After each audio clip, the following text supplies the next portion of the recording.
பணவரவை ஈர்க்கும் கோயில்கள். நம்ம ஒரு மணி அட்ராக்டான ஒரு கோயில், மணி அட்ராக்ஷன் கோயில் அப்படின்னு சொல்றோம். அந்த கோயில்கள் 27 நட்சத்திரத்திற்கும் உண்டு. அடுத்தது பார்த்தீங்கன்னா பரிகார மலர்.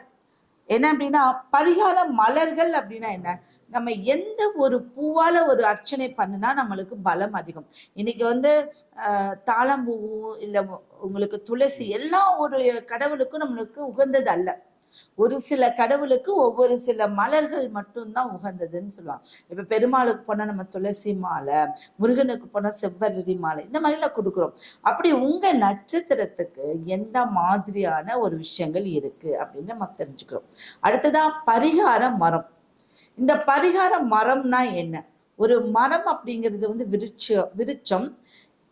ஒவ்வொரு ஸ்தலத்துக்கும் ஒவ்வொரு விருட்சம் வந்து நம்மளுக்கு பலமா இருக்கு. பலம்னா எப்படின்னா அவங்களுடைய வைப்ரேஷன் நம்மளுடைய வாழ்க்கைக்கு ஏற்ற ஒரு அமைப்பு இருக்கு. இப்போ பெரிய பெரிய கோயில பார்த்தீங்கன்னா அது தலை விருட்சம், இந்த கோயிலுக்கு இதுதான் தலை விருட்சம்னு சொல்லிட்டு ஆதி காலத்துல இருந்து அந்த தலை விருட்சத்தை அவங்க வழிபட்டு வருவாங்க. கடவுளுக்கு எந்த அளவுக்கு நம்ம வழிபாடு செய்யறோமோ அந்த அளவுக்கு வந்து தலை விருட்சத்துக்கும் முக்கியத்துவம் உண்டு. அப்போ உங்களுடைய நட்சத்திரத்துக்கு எந்த ஒரு மரம் அப்படிங்கிறத வந்து நம்ம சொல்றோம். அப்ப இந்த மரத்தை நம்ம வளர்க்கணுமா அப்படின்னு கேட்டா ஒரு சில மரங்கள்ல நம்ம வளர்க்க முடியாது. நம்ம வந்து என்ன பண்ணலாம், இப்ப ரோட்டோடத்துல ஏதாவது மரம் வளர்க்கிறோம் அப்படின்னா இந்த மரத்தை நீங்க கொண்டு போய் ஒரு 5 மரமோ ஒரு 10 மரமோ நீங்க நட்டு வரலாம். இல்ல அந்த மரம் இருக்கக்கூடிய ஸ்தலத்துக்கு நீங்க போய் அந்த மரத்துக்கு நீங்க வழிபாடு பண்ணி தண்ணி ஊத்திட்டு வரலாம். இல்ல உங்க அருகாமையில அந்த மரங்கள் இருக்கு, அந்த மரம் சார்ந்த ஒரு கோயில் இருக்கு அப்படின்னா இன்னும் அது சிறப்பு. என்ன பண்ணலாம், அந்த கோயிலுக்கு நீங்க போயிட்டு வருது இன்னும் ரொம்ப சிறப்பான ஒரு விஷயங்கள் இருக்கு. இது பரிகார மரம்னு சொல்லுவாங்க. அடுத்ததான் ஒரு வழிபடும் முறை. எப்படி வழிபடுவது? இப்ப நான் மரம் சொல்லியிருக்கேன், பூ சொல்றேன், இதை எப்படி வழிபடும் முறை அப்படிங்கக்கூடிய ஒரு சப்ஜெக்ட் நம்ம கொடுக்குறோம்.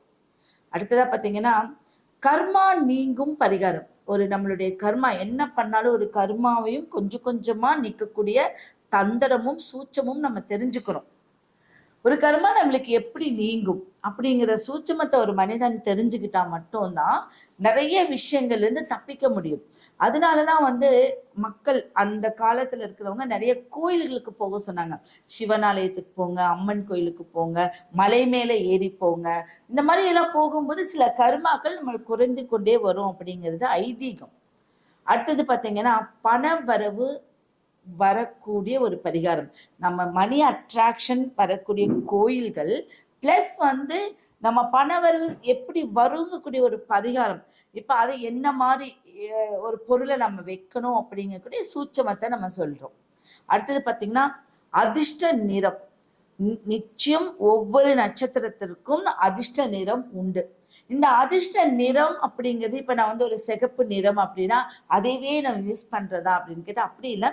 சிகப்பு நிறம் ஒரு அதிர்ஷ்டமான நிறம். அப்ப அந்த நிறம் முக்கியமான ஒரு காரியங்களுக்கு போகும்போதோ இல்ல ஒரு சில பொருட்களே வைக்கும் போது, இப்ப பணம் வைக்கிறோம், அது அந்த நிறத்துடைய ஏதாவது ஒரு பையிலையோ இல்ல துணிலையோ நீங்க கட்டி வைக்கிறது ரொம்ப அதிர்ஷ்டம் அப்படின்னு சொல்லலாம். உங்களுக்கு பிடித்த ஒரு விஷயத்த நீங்க செய்யறது அந்த அதிர்ஷ்ட நிறத்துல நீங்க பண்ணலாம். ஏன்னா நான் சொல்றப்போ ஒவ்வொன்றும் எதுக்கு உபயோகப்படும் அப்படிங்கிறது இருக்கு இல்லையா. அடுத்தது தானம். ஒரு மனுஷன் ஒவ்வொரு நட்சத்திரக்காரர்கள் எந்த வித தானம் பண்ணணும். இப்ப எல்லாத்துக்குமே வந்து அன்னதானம் உகந்தது, அது பொதுவான கருத்து. ஒரு சிலருக்கு வந்து பாத்தீங்கன்னா பழங்கள் தானம் பண்ணா கர்மா குறையும், அதிர்ஷ்டம் வரும். ஒரு சிலருக்கு பொருட்கள் தானம், ஒரு சிலருக்கு வந்து உணவு பொருட்கள் தானம், ஒரு சிலருக்கு வஸ்திர தானம். இப்படி எந்த வித தானங்கள் பண்ணா ஒரு மனிதனுக்கு சில அமைப்புல அவனுக்கு நல்ல ஒரு கர்மா நீங்கும் அப்படிங்கிறதும் இருக்கு. லாஸ்டா பாத்தீங்கன்னா ரகசிய பரிகாரம். உங்களுடைய வாழ்க்கையில ஒரு ரகசிய பரிகாரங்களுடைய சூட்சமங்களை நான் சொல்லி கொடுப்பேன். அந்த சூட்சம முறை என்ன வரும் அப்படின்னா நம்ம எந்த விஷயங்களை செஞ்சா அது ரகசியமா நம்மளுக்கு பலன் உள்ள கொடுக்கும் அப்படின்னு. இந்த ஒரு நட்சத்திரத்துக்கு இத்தனை விஷயங்கள் இருக்கு. அதுல 27 நட்சத்திரங்களுக்கு நான் சொல்லிட்டு வர போறேன். அடுத்தது 27 நட்சத்திரக்காரர்கள் கடைசி என்ன பண்ணணும் அப்படின்னா நம்ம குளிக்கும் முறைன்னு சொல்லுவோம். இப்ப குளிக்கிற தண்ணியில என்ன நம்ம போட்டு குளித்தால் நம்ம ஒரு சொல்லுவாங்களே தனக்குத்தானே வசிய சக்தி இல்லை அப்படின்னா ஒருவருக்கு நம்ம வந்து எப்ப பாரு வெறுப்பாவே இருப்போம். இப்போ ஒரு மனுஷன் வந்து பார்ப்பாங்க, அவங்களுக்கு வந்து நம்ம கிட்ட பேசணும்னு தோணும், இவங்க கிட்ட சில விஷயங்கள் கேட்கணும்னு தோணும். அப்ப நம்மளுக்கு நம்மை வெறுப்பை உண்டாக்கக்கூடிய அமைப்பு இல்லாமல் தினம்தோறும் ஒரு குளிக்கும் முறையை நீங்க ஏற்படுத்தி, இப்போ ஒண்ணு துளசி போடுறோம், இல்ல வேப்பிலை போடுறோம், இப்படி ஏதாவது ஒரு விஷயம் 27 நட்சத்திரத்துக்கு இருக்கு. அந்த மாதிரி நீங்க குளித்து அந்த பொருட்களை போட்டு வரும்போது என்ன அப்படின்னா, தினம்தோறும் நல்ல ஒரு தெய்வீக சக்தியை நீங்க உணர முடியும். அதுதான் அது. லாஸ்டா அந்த விஷயம் ரொம்ப முக்கியமானது. அப்ப இப்ப நம்ம சொன்ன விஷயங்கள் எல்லாம் நீங்க வந்து ஒரு பேராகிராஃப் மாதிரி என்னென்ன முறை, ஏன்னா 27 நட்சத்திரத்துக்கும் இந்த முறை தான். இதை நீங்க நோட் பண்ணிக்கிட்டீங்கன்னா நிச்சயமா அது உங்களுக்கு எப்பவுமே யூஸ் ஆகும். யாராவது இப்ப நான் சொல்றேன் 27 நீங்க யூஸ் பண்ணிட்டீங்க, நோட் பண்ணி வச்சுக்கிட்டீங்கன்னா நீங்களே என்ன சொல்றது, மற்றவங்களுக்கு ஒரு கிளாஸாவே எடுக்கலாம். அந்த அளவுக்கு இது யூஸ்ஃபுல்லான ஒரு விஷயங்கள் இருக்கு. சரி, அதுல நம்ம ஃபர்ஸ்ட் நம்ம ஒண்ணு அந்த நட்சத்திரங்களுக்கு போகிறதுக்கு முன்பு ஒரு நம்ம அஸ்வினில இருந்து ஆரம்பிப்போம் இல்லையா, அந்த நட்சத்திரத்துக்கு போவதற்கு முன்பு நம்ம வாழ்க்கையில 9 ஒரு புனித இடங்கள் அப்படின்னு சொல்லுவாங்க. அப்போ ஒரு அதுல எல்லாமே 9, 10க்குள்ள அடங்கியிருக்கு. என்ன அப்படின்னா 9 கிரகங்கள் இருக்கு, அந்த 10ங்கிறது கர்மா. இதுக்குள்ள வந்து நிறைய விஷயங்கள் நம்ம வந்து தேர்ந்தெடுத்துக்கலாம். ஒரு விஷயத்த வந்து இந்த 9, 10 வரைக்கும் நம்ம நல்ல விஷயங்களை கொண்டு வந்தா 11ங்கிறது லாபத்தை அடையலாம் அப்படின்னு சொல்லுவாங்க. ஒவ்வொரு மனிதனும் முக்கியமா ஒரு கோயிலுக்கு போகணும். இப்ப என் லைஃப்ல நான் அதெல்லாம் போகவே இல்லைங்க, இந்த கோயிலுக்கெல்லாம் நான் வந்து பார்த்ததே இல்லைன்னு சொல்றாங்க இல்லையா. அப்ப அந்த மாதிரி ஒரு கோயில் லைஃப்ல இருக்கிற காலத்துல ஏதாவது ஒரு முறை போயிட்டு வந்துடணும். வந்துட்டீங்களா? ஏன்னா திருவாதிரை ராகு அம்சத்துடைய நட்சத்திரம். திருவாதிரை அப்படிங்கிறது ராகு பகவானுடைய அம்ச நட்சத்திரம். பணவரவை ஈர்க்கும் கோயில்கள் அப்படின்னு பார்த்தீங்கன்னா சிதம்பர நடராஜர் கோயில், அடுத்தது திருவண்ணாமலை, அடுத்தது அருணாச்சலேஸ்வரர் கோயில். சரிங்களா, திருவண்ணாமலை, அருணாச்சலேஸ்வரர் கோயில், சிதம்பர நடராஜர் கோயில்.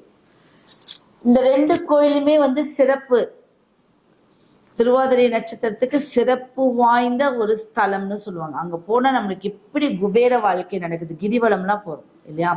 அப்போ எவ்வளவு ஒரு சிறப்பு இந்த திருவண்ணாமலையில இருக்கக்கூடிய அருணாச்சலேஸ்வரர் கோயில். அப்ப அந்த கோயிலுக்கு நீங்க போயிட்டு வந்து கிரிவலம் எல்லாம் போகிறவங்க எல்லாம் வந்து காரியம் ஒரு தடவை போறது இல்லை, நிறைய தடவை தொடர்ந்து போவாங்க. ஏன் அப்படின்னா எனக்கு காரியம் சக்சஸ் ஆயிடுச்சு, நான் இதை ஃபாலோ பண்றேன்பாங்க.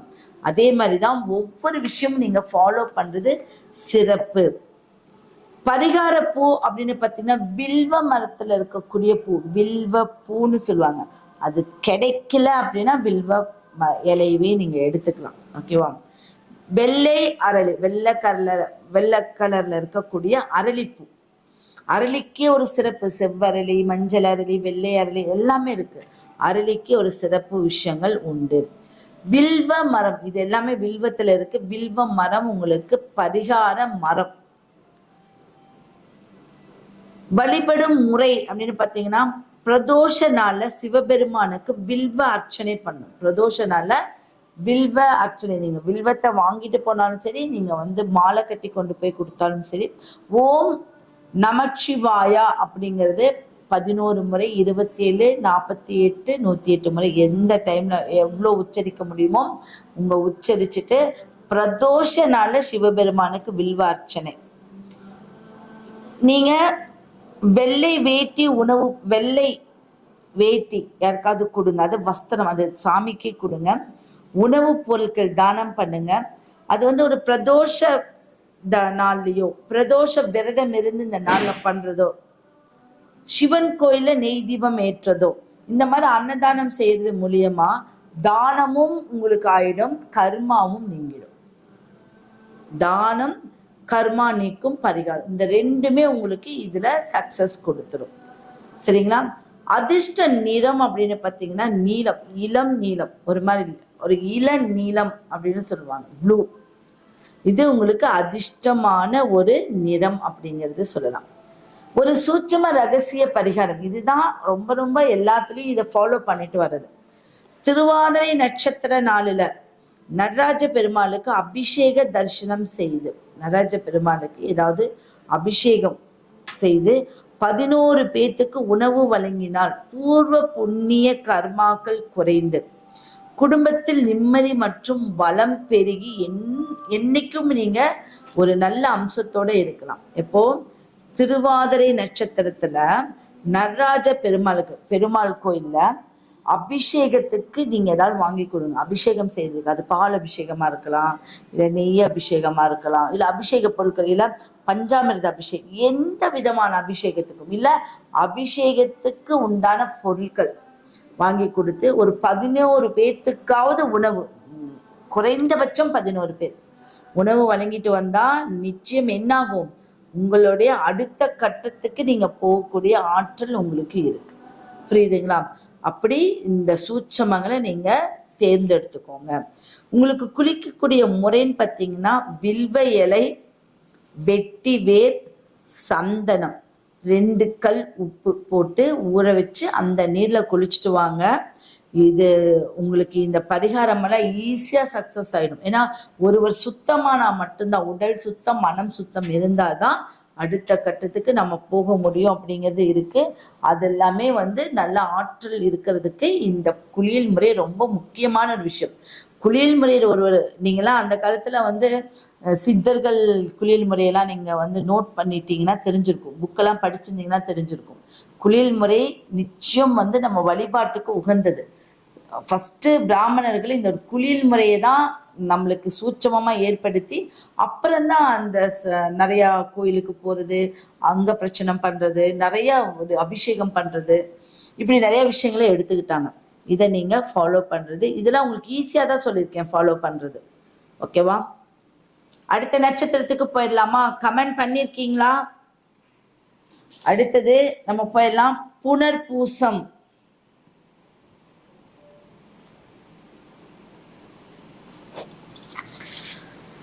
புனர்பூச நட்சத்திரத்துக்கு வந்துட்டோம். 7வது நட்சத்திரத்துக்கு வந்துட்டோம். புனர்பூச நட்சத்திரத்துல யாராவது இருந்தா வாங்க.